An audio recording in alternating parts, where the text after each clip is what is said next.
Atos 2. E ao completar-se o dia de Pentecoste, estavam todos reunidos num só lugar. De repente veio do céu um barulho semelhante a um vento soprando muito forte, e esse som tomou conta de toda a casa onde estavam assentados.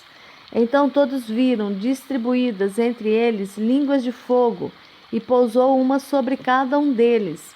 E todas as pessoas ali reunidas ficaram cheias do Espírito Santo e começaram a falar em outras línguas, de acordo com o poder que o próprio Espírito lhes concedia que falassem.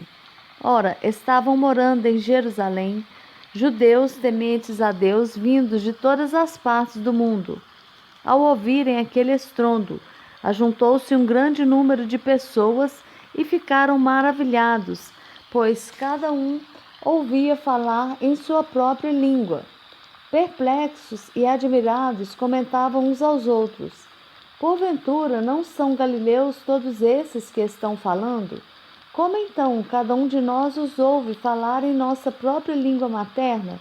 Nós que somos pardos, medos e elamitas, habitantes da Mesopotâmia, Judéia e Capadócia, do Ponto e da província da Ásia, Frígia e Panfilha, Egito e das partes da Líbia, próximas a Cirene, e romanos que estão morando aqui, tanto judeus como convertidos ao judaísmo, cretenses e árabes, todos nós os ouvimos discursar sobre as grandes realizações de Deus em nossa própria língua.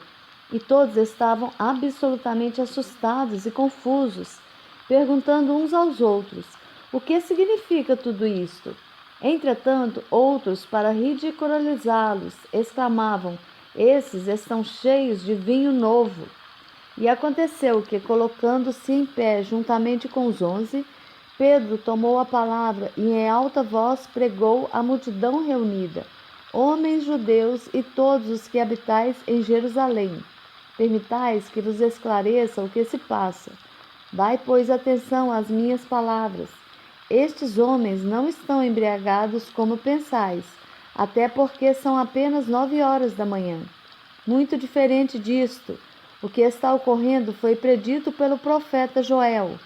Nos últimos dias, diz o Senhor, que derramarei do meu espírito sobre todos os povos. Os seus filhos e as suas filhas profetizarão. Os jovens terão visões, os velhos terão sonhos. Sobre os meus servos e as minhas servas derramarei do meu espírito naqueles dias, e eles profetizarão. Mostrarei maravilhas em cima, no céu, e sinais embaixo na terra: sangue, fogo e nuvens de fumaça. O sol se tornará em trevas e a lua em sangue, antes que venha o grande e glorioso dia do Senhor. E todo aquele que invocar o nome do Senhor será salvo. Israelitas, escutai estas palavras: Jesus de Nazaré, homem aprovado por Deus diante de vós por meio de milagres, feitos portentosos e muitos sinais, que Deus por meio dele realizou entre vós, como vós mesmos bem sabeis. Este homem vos foi entregue por propósito determinado e pré-conhecimento de Deus, mas vós, com a cooperação de homens perversos, o assassinaram pregando-o numa cruz. Contudo, Deus o ressuscitou dos mortos, rompendo os laços da morte, porque era impossível que a morte o retivesse. A respeito dele, afirmou Davi: eu sempre via o Senhor diante de mim, porque está à minha direita. Por esse motivo, o meu coração está alegre e a minha língua exulta. O meu corpo também repousará em esperança. Porque tu não me abandonarás no sepulcro, nem permitirás que o teu santo sofra decomposição. Tu me fizeste conhecer os caminhos da vida e me encherás de alegria na tua presença. Caros irmãos, concedei-me a licença de falar-vos com toda franqueza, que o patriarca Davi morreu e foi sepultado, e o seu túmulo está entre nós até o dia de hoje. Todavia, ele era profeta e sabia que Deus lhe prometera sob juramento que colocaria um dos seus descendentes em seu trono. Antevendo isso, profetizou sobre a ressurreição do Cristo, que não foi abandonado no sepulcro, e cujo corpo não sofreu decomposição. Deus ressuscitou este Jesus, e todos nós somos testemunhas deste fato. Exaltado à direita de Deus, ele recebeu do Pai o Espírito Santo prometido e derramou o que vós agora vedes e ouvis.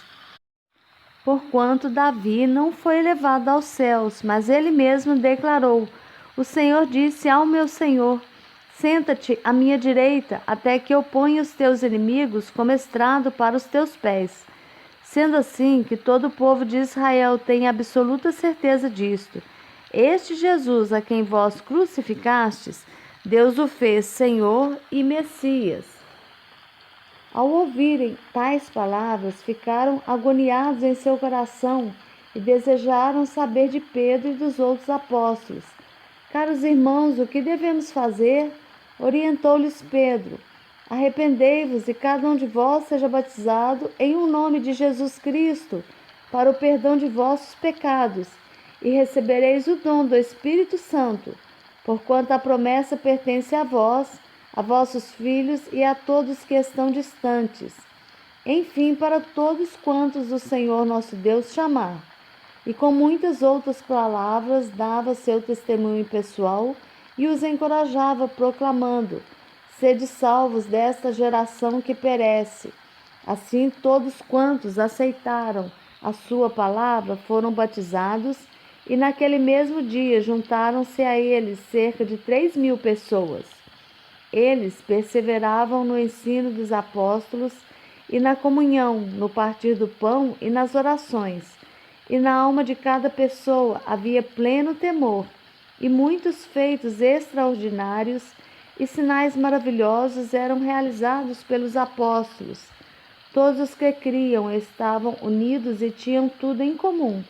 Vendiam suas propriedades e bens e dividiam o produto entre todos, segundo a necessidade de cada um. Diariamente continuavam a reunir-se no pátio do templo, partiam o pão em suas casas e juntos participavam das refeições com alegria e sinceridade de coração, louvando a Deus por tudo e sendo estimados por todo o povo. E assim a cada dia o Senhor juntava à comunidade as pessoas que iam sendo salvas.